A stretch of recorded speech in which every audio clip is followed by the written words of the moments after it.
Thiruthanigai channel பார்க்குற அனைவருக்கும் வணக்கம்மா. நான் இப்போ இதை பாருங்க, கொஞ்சமாக பருப்பு போட்டு வடகறி பண்ணி காட்டுறேன். நான் எப்படின்னு பாருங்கள். கடையிலெல்லாம் நம்ம போய் வாங்குறோம்ல, ஒரு 2 கரண்டி வச்சுட்டு 25 ரூபான்றாங்க பாக்கெட்டு.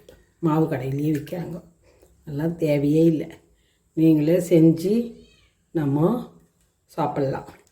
இது பாருங்கள், இதை நான் செஞ்சு இப்போ பருப்பு கழுவிக்கிட்டு வந்துடுறேன். நான் கழுவிக்கிட்டு அரைச்சி உங்களுக்கு காட்டுறேன். இது பாருங்கம்மா, இந்த மிக்சியில் போடுறேன். மிக்சியில் போட்டுட்டு கொஞ்சம் இதுக்கு கொஞ்சோண்டா சால்ட்டு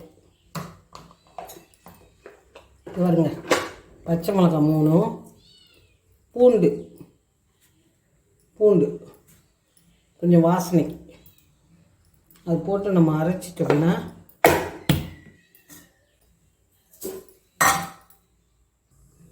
இதே மாதிரி அரைச்சி இந்த இட்லி குண்டானில் தட்டில் வச்சுட்டோம்னா நம்ம அதே மாதிரி வேக வச்சு நம்ம எடுத்து வச்சுக்கிட்டோம்னா வடகறி பண்ணுறதுக்கு கரெக்டாக இருக்கும். இந்த மாதிரி நீங்கள் வேக வச்சு அரைச்சி இந்த மாதிரி போட்டு எடுத்துக்கோங்க. நம்ம இட்லி குண்டானில் வச்சு அவிச்சு எடுத்துக்கலாம். அவிச்சு எடுத்துக்கிட்டோம்னா அதுக்கப்புறம் நான் சொல்கிறேன். வடகறிக்கு இப்போ நான் என்ன பண்ணியிருக்கேன்னா பாருங்கள், அவிச்சு எடுத்துக்கிட்டேன். இப்படி தான் அவிச்சு நம்ம இட்லி குண்டான் தட்டில் போட்டு அவிச்சு எடுத்துக்கணும். சரிங்களா? இது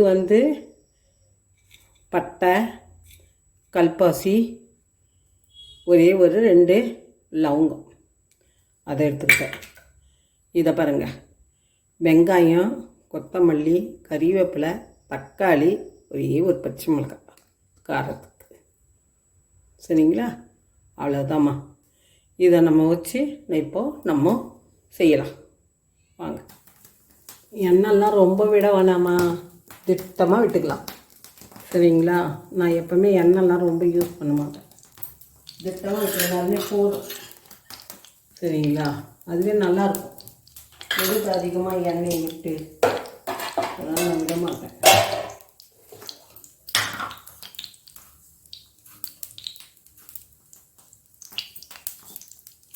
கடுகு போட்டேன்.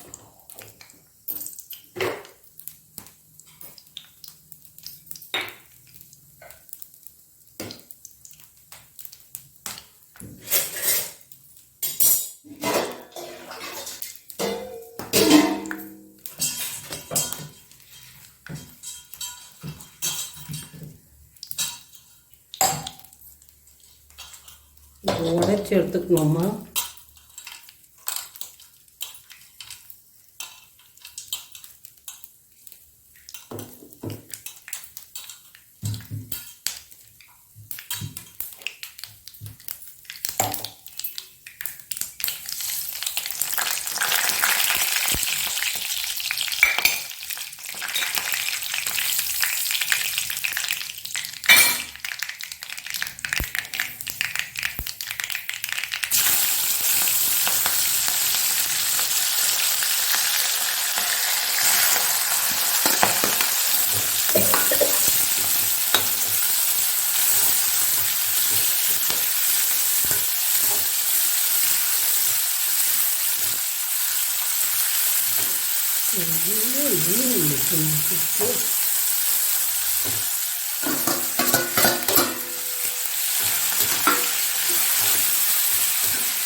இதெல்லாம் இதே வதக்கிட்டோம்னா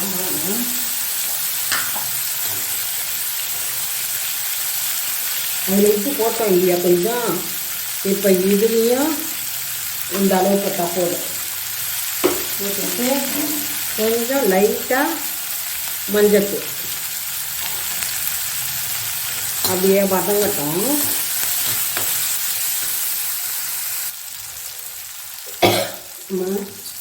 இப்போ வதங்கிடுது. இதில் இந்த அளவு சில்லி பொடி போடணும். ரொம்ப வேண்டாம் இல்லைங்களா? கரம் மசாலா தூள் கொஞ்சம் எந்த அளவுக்கு போடுறேன் பாருங்க. இதை போட்டுட்டு நல்லா வதக்கணும். ஏன்னா சில்லி பவுடர் இல்லையா, காரம் நல்லா தூக்கலாக இருக்கும், இருந்ததுன்னா சாப்பிட முடியாது. அதனால் கொஞ்சமாக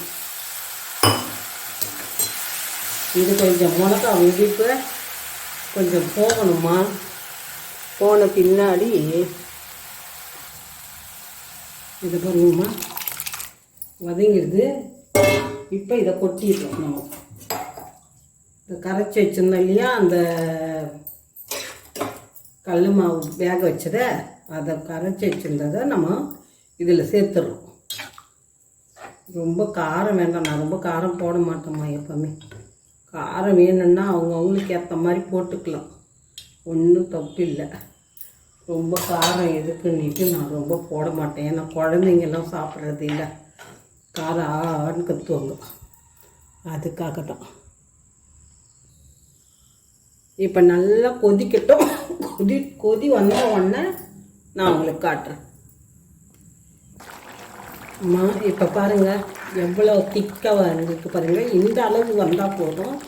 நமக்கு இட்லிக்கு தோசைக்கு எல்லாத்துக்கும் ரொம்ப தண்ணியாகவும் இருக்கக்கூடாது, ரொம்ப திக்காகவும் இருக்கக்கூடாது. இதை தொட்டு சாப்பிட்ற அளவுக்கு இருக்கணும். அதுதான் உங்களுக்கு. இதை நம்ம மூடிடலாம், நிறுத்திடலாமா, அவ்வளோதான், முடிஞ்சு போச்சு. உங்களுக்கு பிடிச்சிருந்தா லைக் பண்ணுங்கள், ஷேர் பண்ணுங்கள், சப்ஸ்கிரைப் பண்ணுங்கள். தேங்க்யூம்மா. உங்களுக்கு இது ரொம்ப ஈஸியாக இருக்கும். செஞ்சு பார்த்துட்டு கமெண்ட்ஸில் சொல்லுங்கள்.